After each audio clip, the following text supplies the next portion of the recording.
은혜 받을 하나님의 말씀은 사무엘하 7장 1절에서 29절까지의 말씀입니다. 사무엘하 7장 1절에서 29절까지의 말씀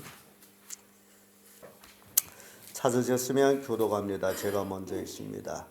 여호와께서 사방의 모든 대적을 파하사 왕으로 궁에 평안히 거하게 하신 때에 왕이 듣사라 나에게 이르되 옳지어다 나는 백성 공의 거사들 하나님 믿는 회장과 함께이도다. 나단이 왕께 고하되 여호와께서 왕과 함께 계시니 무릇 마음에 있는 바를 행하소서. 그 밤에 여호와의 말씀이 나단에게 임하여 가라사대 가서 내 종 다윗에게 말하기를 여호와의 말씀이 내가 나를 위하여 나의 거할 집을 건축하겠느냐. 내가 이스라엘 자손을 애굽에서 인하였나이다. 오늘날까지 집에 거하지 아니하고 항상과 희망에 행하였느냐니 무릇 이스라엘 자손으로 더불어 행하는 곳에서 내가 내 백성 이스라엘 복이라고 명한 이스라엘 어느 지파에게 내가 말하기를 너희가 어찌하여 나를 위하여 백양목 집을 건축하지 아니하였느냐고 말하였느냐. 그러므로 이제 내 종 다윗에게 전하라.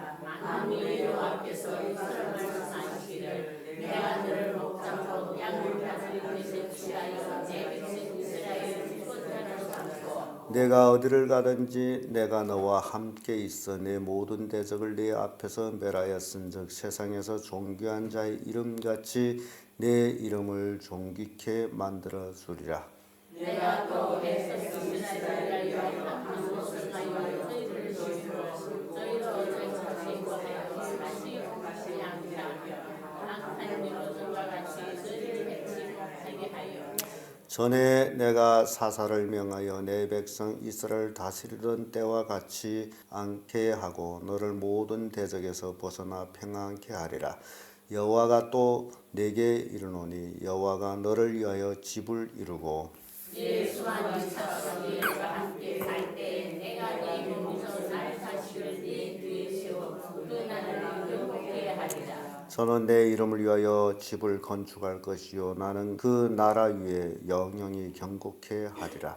나는 그 아비가 되고 그는 자들이 저가 만일 집을 떠나면 내가 사람 되기와 생생으로 징계하리라. 내가 네 앞에서 피한 사울에게서 내 은총을 빼앗은 것 같이 그에게서는 빼앗지 아니하리라. 네 집과 네 나라가 내 앞에서 영원히 어디로 네 영광이 되고 하리라. 나단이 이 모든 말씀과 이 모든 묵시대로 다윗에게 고하니라.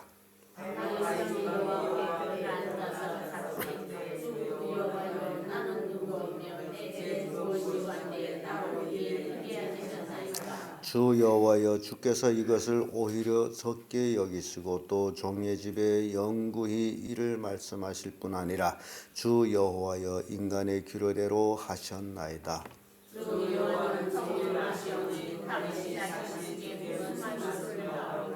주의 말씀을 인하여 주의 뜻대로 이 모든 큰 일을 행하사 주의 종에게 알게 하셨나이다. 여호와 하나님이여 이름으로 주는 강대하시니 이는 이리로 이대로 주와 같이 기대하고 주의 상식이옵니다. 땅의 어느 한 나라가 주의 백성 이스라엘과 같으리까. 하나님이 가서 구속하사 자기 백성을 삼아 주며 명성을 내시며 저희를 위하여 큰 일을 주의 땅을 위하여 두려운 일을 애굽과 열국과 그 신들에게 구속하신 백성 앞에서 행하셨사오며 주께서 주의 백성 이스라엘을 세우사 영원히 주의 백성을 삼으셨사오니 여호와여 주께서 주의 하나님이 되셨나이다. 여호와 하나님이여 이제 주의 종과 종의 집에 대하여 말씀하신 것을 영영히 확실케 하옵시며 말씀하신 대로 행하사 사랑으로 영원히 주의 이름을 높여 이르기를 만군이 요하는 이스라엘의 하나님이라 하게 하옵소서. 주의 종 다윗이 주 앞에 영광하게 하옵소서. 만군의 여호와 이스라엘 하나님이여 주의 종에게 알게 하여 이르시기를 내가 너를 위하여 집을 세우리라 하신 고로 주의 종이 이 기도로 구할 마음이 생겼나이다. 주 여호와여 어디 주는 하나님이시며 말씀이 참되나이다. 주께서 다 같이 이제 청컨대 종의 집에 복을 주사 주 앞에 영원히 있게 하옵시며 주 여호와께서 말씀하셨사오니 주의 은혜를 종의 집에 영원히 복을 받게 하옵소서 하니라. 아멘. 이 말씀으로 다윗이 복 이런 제목으로 말씀을 나누겠습니다. 다윗은 30세의 왕위에 올라가지고 이스라엘과 유다를 쭉 다스립니다. 40년간 그는 왕위에서 나라를 다스리는데 사울 왕은 이스라엘 백성들이 왕을 원해서 세운 왕이고 다윗은 하나님이 원해서 이스라엘 나라에 세운 왕입니다. 그래서 진정한 신정국, 하나님의 통치하는 왕국을 만든 이가 다윗이다라는 사실이에요.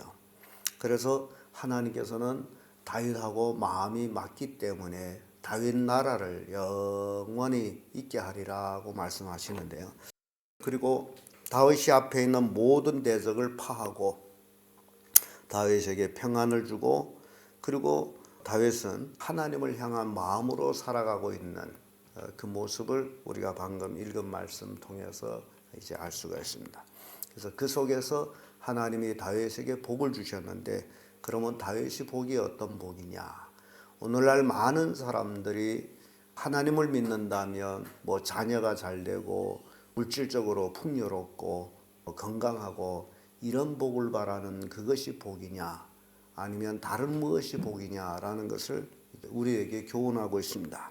그래서 오늘 다윗이 복이 어떤 복이냐? 그 첫째가 평안한 복입니다. 평안의 복. 1절에서 3절까지의 말씀인데요. 이 말씀 보면 바로 1절에 여호와께서 사방의 모든 대적을 파하사 왕으로 궁에 평안히 거하게 하신 때에 지금 모든 대적을 물리쳤어요. 주변에 얼마나 많은 대적들이 있었습니까? 애굽을 나올 때부터 주변에는 대적들이 형성이 됩니다. 이스라엘 백성들은 땅도 없고 나라도 없는 민족으로서 430년을 애굽에서 종살이 하던 사람들이고 그 조상을 쫓아 올라가 봤자 이제 아브라함이 갈대 우르에서 살다가 가나안 땅으로 이주해서 그들에게는 정착지라는 것은 없고 다만 아브라함이 가나안 땅에 이주해서 얻은 땅이 있다면 바로 자기 사랑하는 아내가 죽었을 때의 장지, 매장지를 구입해서 거기에다 아내를 매장한 것 그것이 아브라함에게 있어서는 전부의 소유였습니다. 가나안 땅에서. 그러다가 야곱이 때에 온 가족을 거느리고 기근 때문에 애굽으로 갔다가 애굽 고센 땅에서 쭉 430년을 살다가 돌아오기 때문에 이스라엘에게는 뭐가 없어요? 아무것도 없습니다. 다 남의 땅이에요. 그럼에도 불구하고 하나님께서는 이 백성을 강하게 하고 그 주변 나라들의 땅을 빼앗게 하시고 거기에 거하게 하시는데 그것이 바로 아브라함이 혈혈단신으로 아무것도 없을 때 동서남북을 바라보라. 내가 보는 모든 것을 내게 주리라. 내 자손이 하늘의 별처럼 많을 것이다. 그때마다 해도 아브라함에게는 상상도 못할 일이에요. 어찌 그럴 일이 있을까? 그런데 아브라함의 후손을 통해서 이런 일들이 일어났다. 그래서 출애굽해서 약 450년간의 지금 시간이 지나가죠. 이렇게 세월이 많이 지나가서 그동안 하나님은 늘 장막과 회막에 계셨어요. 집에 계시지 않아요. 출애굽하고 다윗 왕국이 형성될 때까지 하나님은 어디에 계셨다? 장막에 계셨다.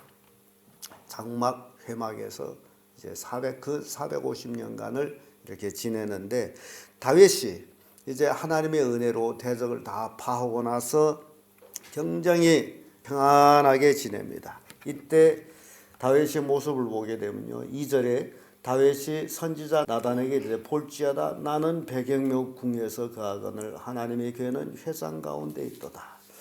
이 다윗은 자기는 백양목으로 만든 집 왕궁에 있는데 하나님은 어디에 계세요? 휘장 가운데 장막에 있다. 이거 나 마음이 아프다. 이게 다윗이 겸손한 모습 보면 하나님과 자기 이래 비교해 볼 때 하나님의 언약궤가 휘장 가운데 있고 자기는 백양목 궁에 있는 그 자체가 불편해요. 평안하지만 불편해.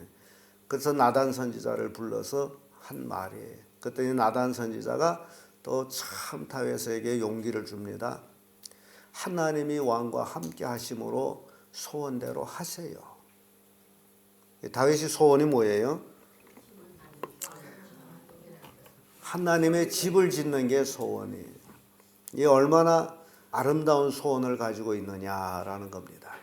여러분들이요, 우리가 이 땅에서 하나님을 섬기고 있는 곳은 어디예요?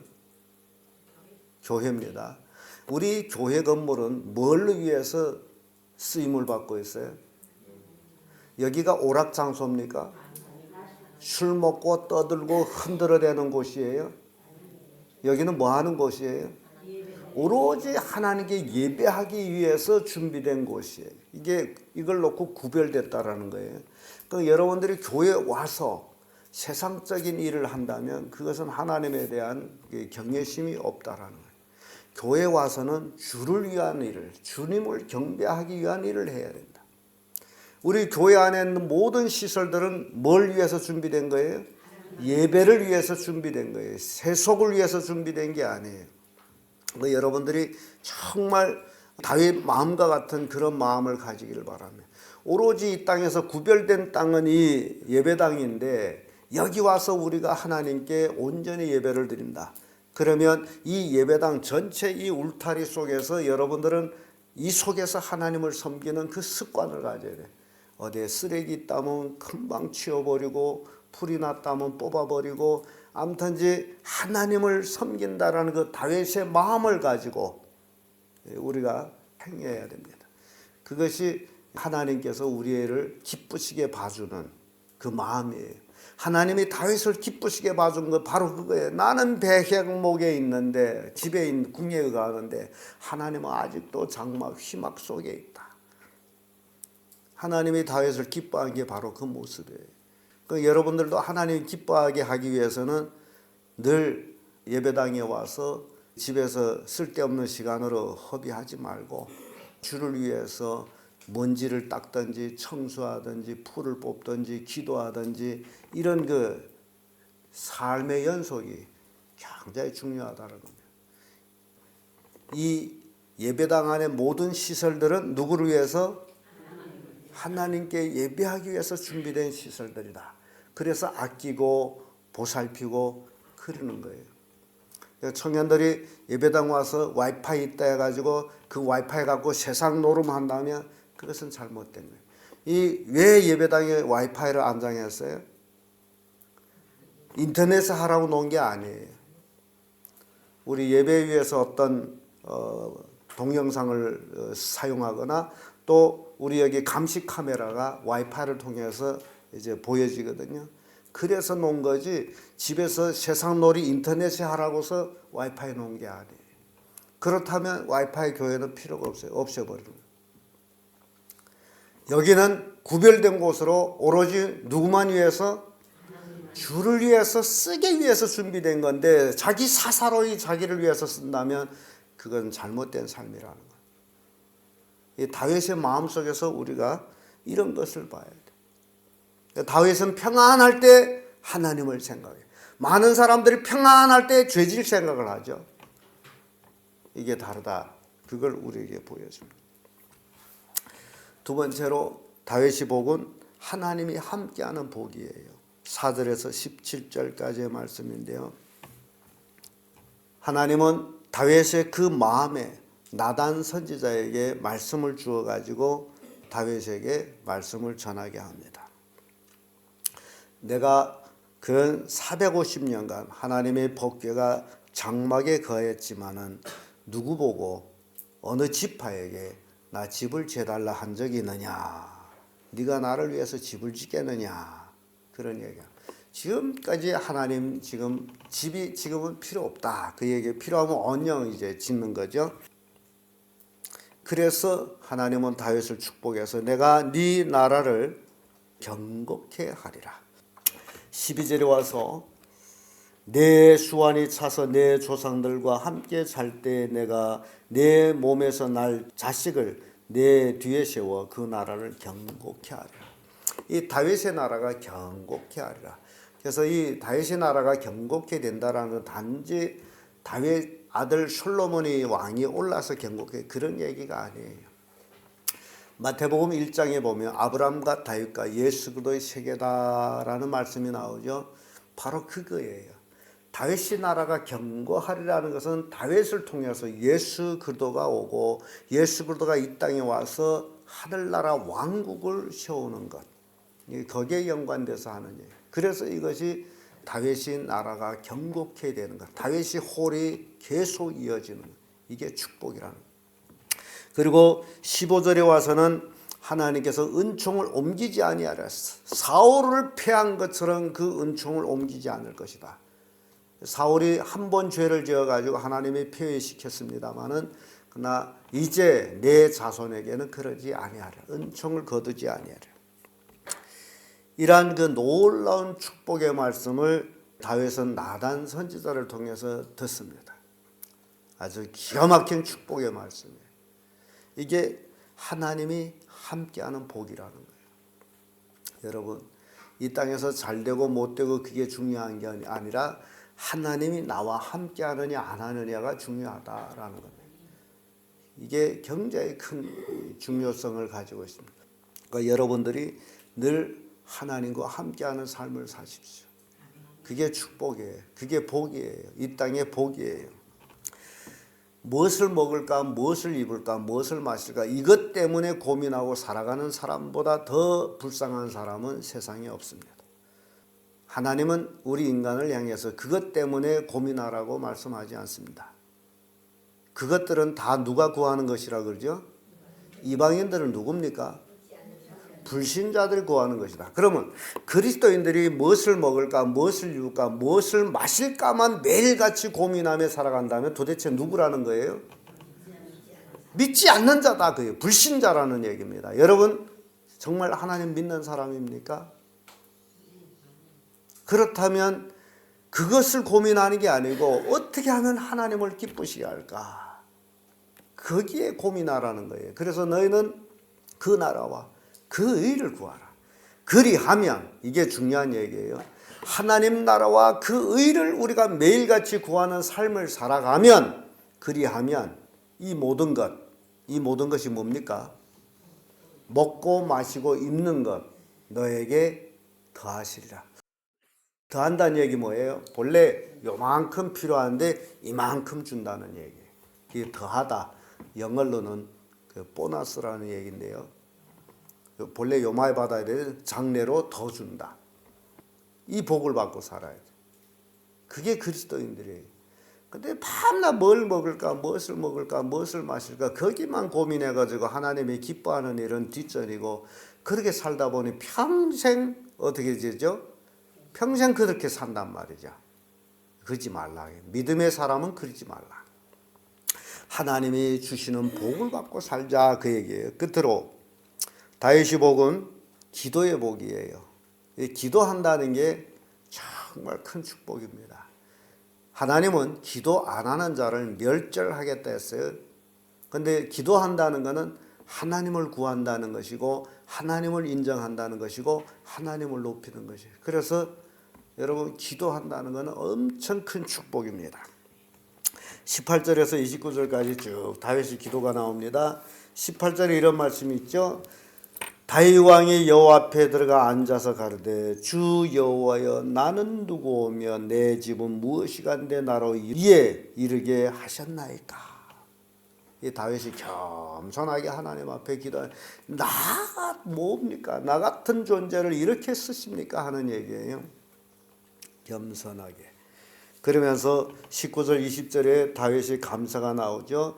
주 여호와여, 주께서 이것을 오히려 적게 여기시고 또 종의 집에 영구히 이를 말씀하실 뿐만 아니라 주 여호와의 인간의 규례대로 하셨나이다. 주 여호와는 종을 아시오니. 다윗이 다시 주께 무슨 말씀을 하오리까? 나를 다 아신 내가 무슨 말을 하오리까? 하나님은 우리의 모든 심령을 알고 계세요. 그래서 하나님 앞에 거리지 마세요. 다 알고 계세요. 그래서 하나님이 기뻐하는 일만 하면 돼요. 그러니까 여러분들이 하나님 앞에 정말 다윗이 그 평안할 때 하나님을 기쁘시게 한 것처럼 여러분들은 하나님을 기쁘시게 하는 일을 찾는 것이 성숙한 사람이에요. 이게 큰 사람이란 말이죠. 어린애가 아니고. 다윗이 이렇게 내가 무엇을 구하리까? 감사를 표현합니다. 그러면서 백성을 위해서 또 기도하죠. 21절에서 쭉 이렇게 23절에서 25절까지의 말씀 보면요. 다윗이 이름을 땅에 어느 한 나라가 주의 백성 이스라엘과 같으리까?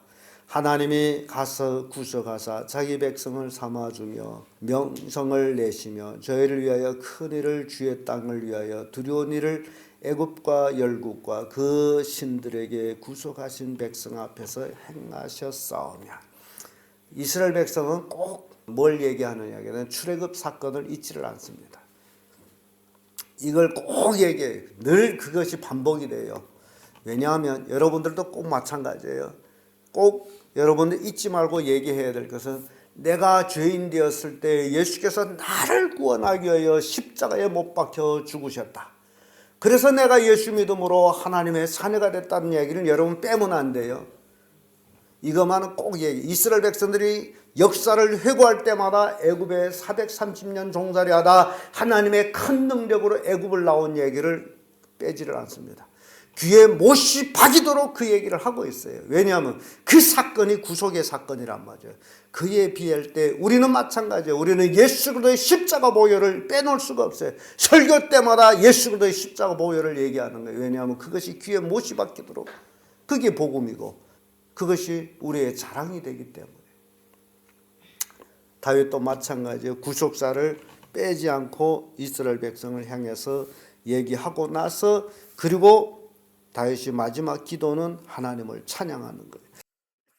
26절에서 28절까지 보면 사람으로 영원히 주의 이름을 높여 이르기를 만군의 여호와는 이스라엘 하나님이라 하게 하옵시며 주의 종 다윗의 집으로 주 앞에 경고하게 하옵소서. 만군의 여호와 이스라엘 하나님이여 주의 종에게 알게 하여 이르시기를 내가 너를 위하여 집을 세우리라 하신 고로 주의 종이 이 기도로 할 마음이 생겼나이다. 주 여호와여 오직 주는 하나님이시며 말씀이 참되시니다. 주께서 좋은 것으로 종에게 허락하셨사오니 이제 청컨대 종의 집에 복을 주사 주 앞에 영원히 있게 하옵소서. 이게 다윗이 참 하나님 앞에 엄청난 영광의 찬양을 올리는 모습을 봅니다. 이렇게 우리 다윗이 기도를 보게 되면 겸손과 백성 또 구속에 대한 감사 그리고 하나님에 대한 찬양 이렇게 다윗이 기도하고 있는 모습을 봅니다. 이게 다윗이 복이에요. 여러분들이 이 다윗이 복이 여러분들이 복이 되도록 만들어야 됩니다. 하나님은 우리에게 복을 주시려고 예수 믿게 하고 구원해 주신 거예요. 그래서 하나님의 자녀를 삼아 주셨어요. 하나님의 자녀로서 이 땅에 복을 받지 못하고 구질구질하게 사는 것이 하나님의 소원이 아니에요. 하나님은 우리에게 복 주기를 원합니다. 그렇다면 아까도 말씀드렸습니다만 여러분들이 이 예배당 오로지 구별되게 된 장소, 이 장소는 오락도 하는 곳이 아니고 오로지 뭘 하는 곳에 하나님을 예배하는 곳, 하나님을 높이는 곳.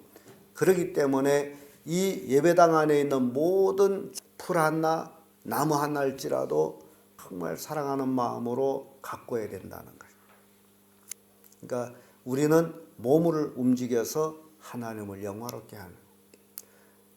그 정태기 교수의 강의 중에 그런 내용이 나왔잖아요. 미국에 갔더니 어떤 사람이 아주 기쁘게 청소를 하고 뭐 그 사람은 무보수로 오로지 자기가 할 수 있는 일은 청소를 하게 해달래 가지고 목사님한테 간청해서, 근데 80 넘은 사람이 청소를 하면서 즐겁게 하다 보니 50대처럼 보였다. 그런 강의가 있었죠. 그분도 굉장히 바쁘신 분이지만은 시간을 짜내가지고 교회 와서 아주 즐겁게 하나님을 섬기는 일을 하면서 건강의 복을 가졌다는 겁니다. 그러니까 우리 몸은 움직이면 움직일수록 하나님은 복을 주셔요.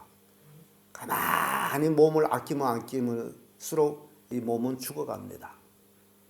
이걸 꼭 명심하세요. 바쁘다? 그게 중요한 게 아니에요. 우리 인간은 땀을 흘려야 돼요. 땀 흘리는 게 얼마나 큰 축복인지 몰라요. 땀 흘릴 때 땀방으로 일하면서 흘리는 땀에는요, 우리 몸의 독소들이 빠져나가는 땀이에요. 하나님의 축복이에요. 교회 와서도 주를 위해서 열심히 옷이 흠뻑 젖도록 일해 보세요. 몸의 모든 질병들이 다 빠져나가요. 근데 그 땀 안 흘리면 그 질병들이 몸에 있어요. 잠재하고 있어요. 그래서 사우나에 가서 누워서 뜨끈뜨끈한 데서 흘리는 땀하고 일하면서 흘리는 땀은 다르다는 겁니다. 사우나에 가서 뜨끈뜨끈한 데서 땀을 흘리는 것은 몸에 물이 빠지고 수분이 빠지는 거고, 일하면서 흘리는 땀은 독소가 빠지는 겁니다. 그러면 건강하기 위해서 뭐 해야 돼요? 일을 해야 돼요. 그럴 때 몸이 회복이 되는. 하나님 우리 몸을 그렇게 만드셨어요. 그러나 손을 모으고 눕고 자자하면 결국 그 몸 자체가 전체가 망가져서 결국은 가난에 시들리게 되는. 자, 그러므로 여러분들이 할 수만 있다면 교회 와서 시간을 보내면서 뭘 하라? 일을 하라. 일을 하라. 예배하는 일, 찬양하는 일, 기도하는 일, 또 예배당을 가꾸는 일, 아무튼 매일같이 그렇게 반복이 되다 보면 여러분들이 이 땅에 살아가는 동안에 놀라운 하나님의 축복을 받는다라는 교훈을 우리에게 주고 있습니다. 기도하겠습니다.